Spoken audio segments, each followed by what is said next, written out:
Olá e bem-vindo a mais um programa Entre Nós. O programa hoje tem algumas novidades. A primeira é que finalmente eu larguei meu gesso e você sabe que eu falo com as mãos, né? Assim como eu falo com a boca, então hoje eu acho que eu vou estar um pouco mais solto aqui no programa. E um programa que merece eu estar mais solto, eu estar inteiro, porque é uma pessoa absolutamente fantástica, uma pessoa que eu admiro muito, é minha amiga também, eu tento trazer sempre pessoas que eu conheço fora da fama para saber que são pessoas bacanas também. E ele tem um histórico muito importante e especial na vida dele, de ter comandado um dos principais grupamentos de elite do Brasil durante mais de 10 anos, ter vivido muita história e se tornou um dos maiores negociadores em condições extremas, aí, não só do Brasil como no mundo. Hoje é professor no MBA de Administração da USP e também comentarista de segurança da Rede Globo e de várias revistas aí mundo afora. É tanta coisa para falar que o programa vai quase metade só na descrição do cara. Diógenes Luca, tudo bem, Diógenes? Eduardo, que prazer estar aqui com você, cara. Tá tudo ótimo. Pô, e que momento rico a gente tá aqui conversando, porque é um momento onde o Brasil acabou de passar por uma questão nos presídios de grandes confusões, a gente está tendo um monte de passeata nas ruas e no final tudo isso acaba sendo negociação, né, Diógenes? Você foi um cara que aprendeu essa história de negociação na prática, né, empiricamente. Como é que foi esse seu histórico de sair de um policial que havia entrado para a academia para um grande negociador dentro da polícia? Então, essa história é muito curiosa, né? Eu sou fundador do GAT, né? Quando o GAT foi formado aqui no Brasil, na década de 80, eu fui um dos pioneiros, fui chamado para formar o GAT. Durante os 4 primeiros anos, Eduardo, bem da verdade, o GAT ele tentava imitar uma SWAT, ou o GSG-9 alemão, o GIGN francês, as tropas de elite do mundo. A SWAT foi a grande inspiradora nossa por estar mais perto aqui na América, né? Mas, a rigor, a gente tinha uma pegada muito dura, na verdade. A gente chegava lá e queria mais era pegar o bandido, se desse para salvar o refém, ficava feliz também. Era um foco, eu fui protagonista desse erro também. Mas depois eu fiquei 6 anos fora do GAT e volto para comandar o GAT em 1998, 6 anos depois. E quando eu chego lá, na primeira operação que eu fui comandar, os meus colegas de área não deram conta, obviamente por falta de uma técnica mais precisa, e pediram o apoio dos especialistas. Isso funciona igual num hospital, tem um clínico geral, dá um primeiro atendimento, não deu conta, chama um especialista, né? Em tese, em qualquer lugar do mundo, funciona assim, quando a sociedade tem um problema, ela chama a polícia, quando a polícia tem um problema, ela chama seu grupo especial. E pasmem você, quando eu fui chamado para ajudar nessa ocorrência aqui no centro de São Paulo, no assalto a banco, quando nós chegamos no local que tomamos pé da situação e o bandido nos viu, aquilo que estava ruim ficou pior. Eu tomei um soco no estômago nesse dia, quando eu vi que meus colegas me chamaram para ajudar a resolver e a situação ficou pior. E eu fui identificar, resolvemos a situação a contento, aplicamos as técnicas adequadas que eu já tinha preparado como comandante, mas eu fiquei muito indignado com essa história, sabe? Eu falei, nossa, o meu cliente, que é o criminoso, e alguém pode falar, mas o seu cliente não é o refém, não, o refém é o objetivo que eu tenho. Mas com quem eu converso numa crise com o refém é o criminoso. O criminoso não confia na gente. Então eu voltei para a base, fizemos um debrief e falei para a tropa, falei, olha, a partir de hoje nós vamos trabalhar duro até o dia que o bandido chamar o GAT. Em outras palavras, vamos buscar uma credibilidade tão grande com o nosso cliente que ele vai ter em nós um ponto de apoio e se ele seguir as recomendações, ele vai sair dali vivo e preso. E a melhor alternativa para isso foi a negociação. Foi aí que a negociação ganhou corpo, ganhou volume e, sobretudo nas ocorrências com reféns, ela ganhou uma repetição muito grande. A gente começou a usar muito a negociação e aperfeiçoamos muito essa alternativa tática. Muitas ocorrências foram resolvidas com a negociação.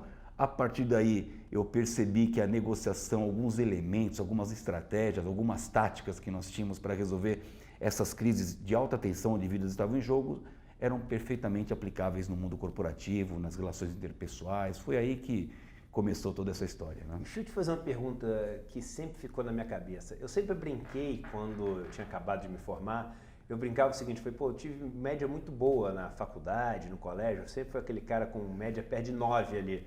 Eu falava, mas eu não gostaria de ser operado por um médico que tivesse tirado média 9, porque dá que eu sou o 1 que ele errou, entendeu?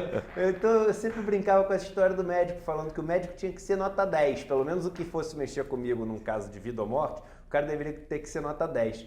E ali na negociação que você está fazendo, é meio que assim também, não dá para tirar nota 9, não dá para tirar nota 7, porque um que você erra pode ser a vida de uma pessoa, né? E você tem uma característica, que é uma característica impressionante, não sei se em outro lugar do mundo tem um comandante de uma tropa especial, como é o GAT que você comandou durante tanto tempo que tenha isso, que você nunca perdeu um refém ao longo de toda a sua história como comandante, como negociador de sequestro.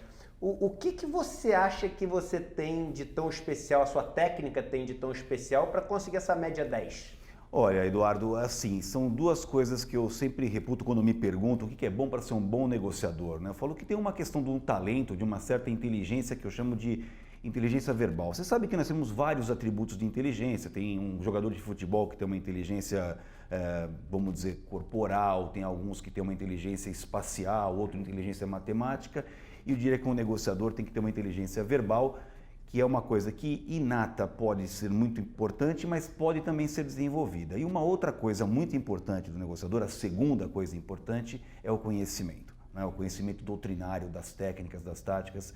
E eu sempre fui uma pessoa muito aplicada nos cursos que eu fiz. Portanto, eu acho que eu tinha uma certa predisposição para poder conversar, um certo talento nesse sentido, aliado justamente à parte do conhecimento técnico. Essas duas coisas juntas me fizeram sempre ter, como eu sempre digo, né, o coração 60 batimentos por minuto.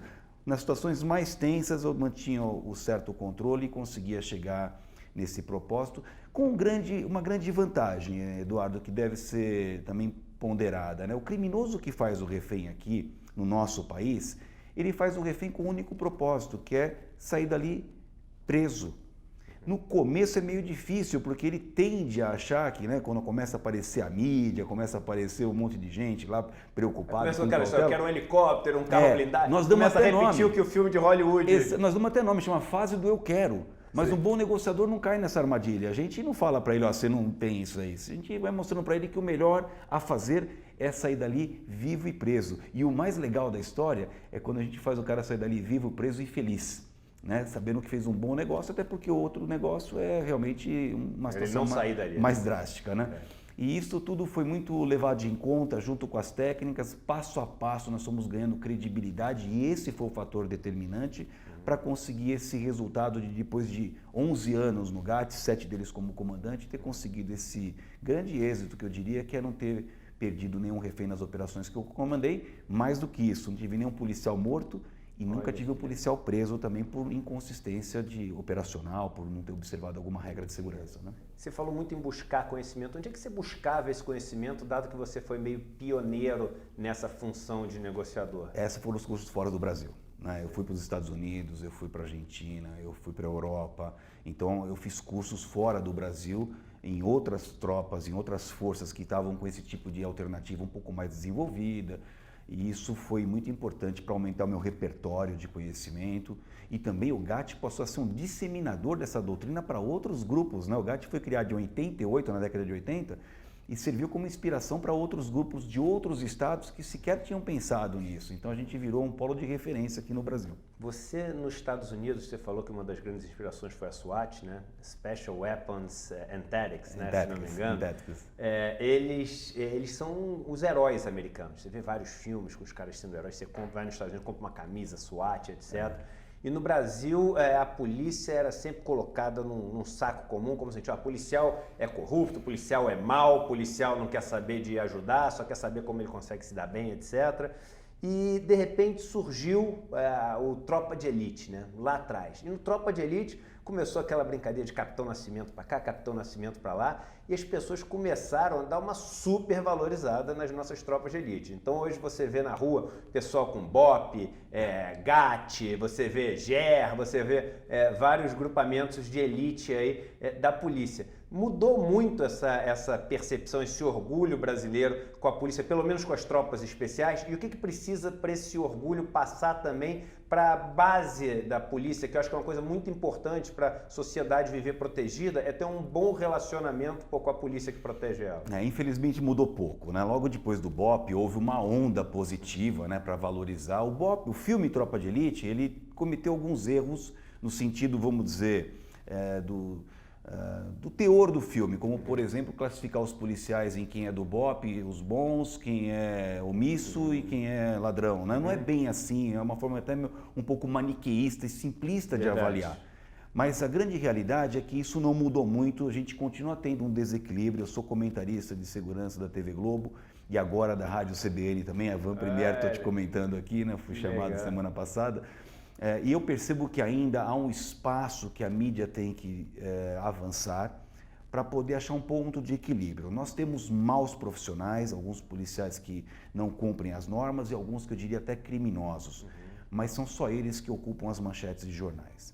Eu não acho isso justo. Não precisa dar ibope ou dar camisa, como a gente chama no popular, para um policial que prende um criminoso e apreende uma arma, porque isso é a obrigação dele. Mas de vez em quando, Eduardo, alguns policiais são protagonistas de situações tremendamente satisfatórias. Verdadeiros heróis da vida Verdadeiros heróis. Né? Então, se a gente desse um pouquinho de equilíbrio nessa questão, de enaltecer aquelas ações que merecem ser enaltecidas, consequentemente, a gente faria com que esses policiais super virtuosos fossem reconhecidos, eles atrairiam aqueles que são medianos para querer ser como eles, Seria referência. Seria referência. Então a gente tem um problema sério de falta de equilíbrio nessa condição. O Tropa de Elite ele deu um avanço nisso, mas ainda é muito pouco em relação. Se eu falar para você que, e eu falo isso sempre que eu posso, nos meus artigos, nos meus comentários, a grande esmagadora, a maioria dos policiais neste país é gente de bem, é gente honesta, é gente que faz o seu trabalho. Alguns são virtuosos.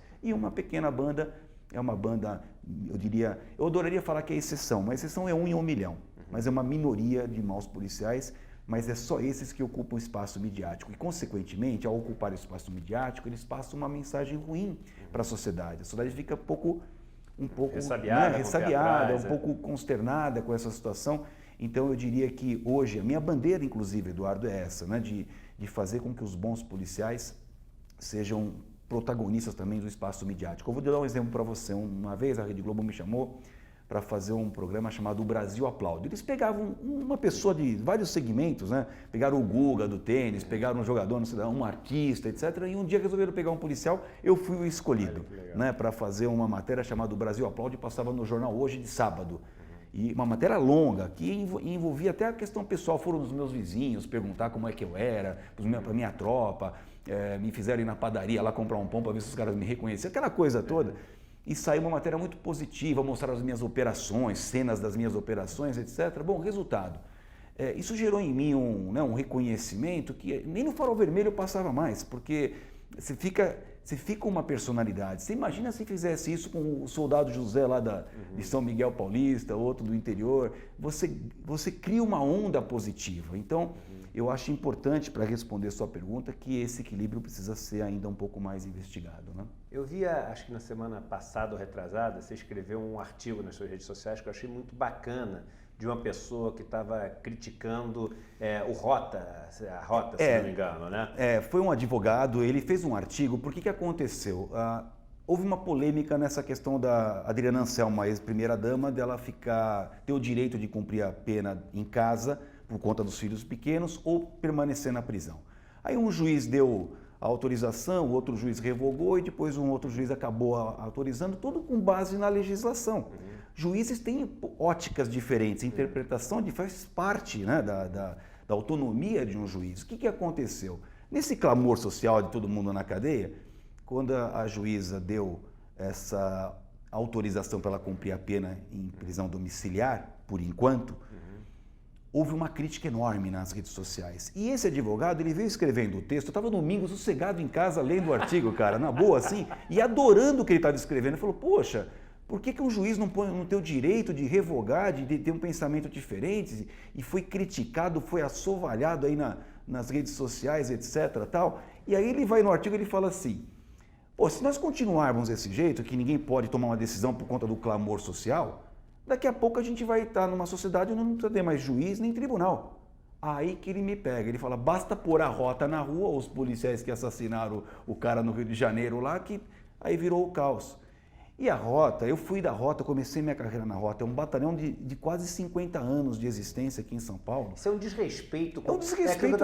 O cara esquece que ali tem um monte de pai de família, gente que estudou para passar, teve que transformar a vida dele, mudar de estado, se coloca na frente de São tiro, 600 homens que trabalham lá, e Eduardo. lidar isso como se fossem assassinos de aluguel, Pois, isso é uma falta de na respeito hora que eu também eu acho não isso resisti. absurdo. Mais do que eu fiz um vídeo, teve 16 mil visualizações desse vídeo, e depois, não contente, não satisfeito, ainda fiz um artigo onde eu convoco, né, para pensar um pouco nessa questão, porque ao defender essa tese indefensável, ele praticamente coloca que o Ministério Público, a magistratura e a OAB, por exemplo, não tem advogados criminosos, promotores criminosos e juízes criminosos, né, o que é uma heresia. Então, ele cometeu uma falha. Não sei se ele cometeu uma falha por uma desatenção ou porque queria criar um fato, até agora não o conheço, né, mas sem resposta ele não ficou. Entendi. E me conta uma coisa, o pessoal do mundo corporativo, né? Muita gente aí das empresas que lidam e gerenciam por centenas e milhares de pessoas, assistem aí o nosso programa porque são leitores assíduos do Estadão. Quais as principais dicas? Eu sei que isso é papo para um curso de um dia inteiro, mas quais as principais dicas que as pessoas conseguem levar do mundo de operações especiais para o mundo corporativo? Olha, Eduardo, há 13 anos eu venho dando aula de negociação nos MBAs, não é só no Executivo Internacional, no de fraude, no gestão de pessoas e outros vários.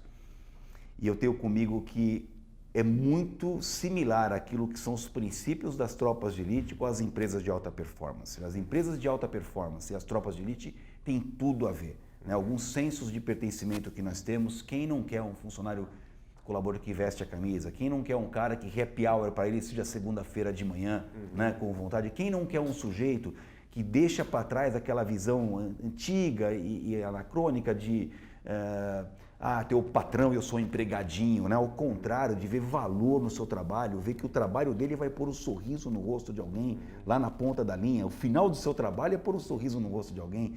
Então tudo isso é que a gente usa nas tropas de elite. O erro zero, a melhoria permanente, não tem zona de conforto para quem é de tropa de elite, é a mesma coisa, são atributos que as empresas de alta performance adoram. Então eu gosto de fazer essa comparação, eu levo a tropa de elite para a empresa de alta performance e depois eu entro naquilo que é a negociação, porque a negociação é um negócio fantástico. A negociação, ou as técnicas, as táticas, as estratégias que eu compartilho nas palestras, etc., elas servem muito no dia a dia das pessoas, no relacionamento entre pares, entre subordinados, entre superior e subordinado e também nas negociações corporativas. Algumas coisas muito básicas que eu utilizei, que me deram muito certo em situações onde vidas estavam em jogo, eu compartilho com as pessoas e aí tem sido de muito agrado para elas. Né? Legal. E me conta uma coisa, só para a gente poder finalizar aqui a nossa entrevista, eu sei que muito disso está também num livro que você escreveu, que é um super best-seller, que leva o nome de O Negociador. Você trouxe ele aí, eu trouxe o livro. Esse livro é o seguinte... Qual é a história desse livro? Esse livro foi o seguinte, eu vinha Mostra dando ele a capa aula... aqui pra gente, para o pessoal poder ver. É isso aqui, ó. Eu vinha dando aula, estou dando aula há 13 anos nesses MBAs super exclusivos. Quem passa por isso? São executivos, às vezes diretores, etc. Gente de muito calibre, né? muita influência, que deram uma repercussão muito positiva no meu conteúdo, até que um dia eu sou convidado pela HSM, que é uma super empresa aqui em São Paulo, para ir dar uma palestra no Fórum HSM de Negociação. Eu até brinquei, eu falei, vocês bateram na porta errada, gente. Tem o William Ury, tem fulano, não, você. Aí eu fui lá, dei essa palestra, aquilo que eram 4 horas aula, eu transformei numa palestra de 1 hora, foi super bem aceito. Acabou a palestra, a HSM me falou, vem cá, essa história sua gera um livro, escreve que nós vamos publicar. E 1 ano depois saiu o livro O Negociador. O que eu falo nesse livro aqui?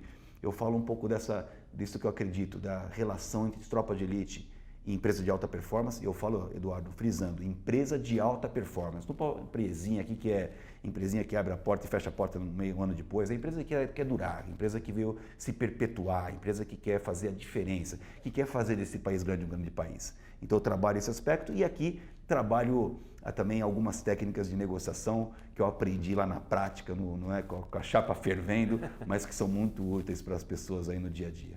Pô, muito obrigado, Diógenes Luca, pela presença aqui no Entre Nós. Muito bacana trazer toda essa sua experiência, todo esse seu conhecimento aqui para quem assiste o nosso programa aqui na TV Estadão. Obrigado. Eu que estou super honrado, obrigado pelo convite, até uma próxima.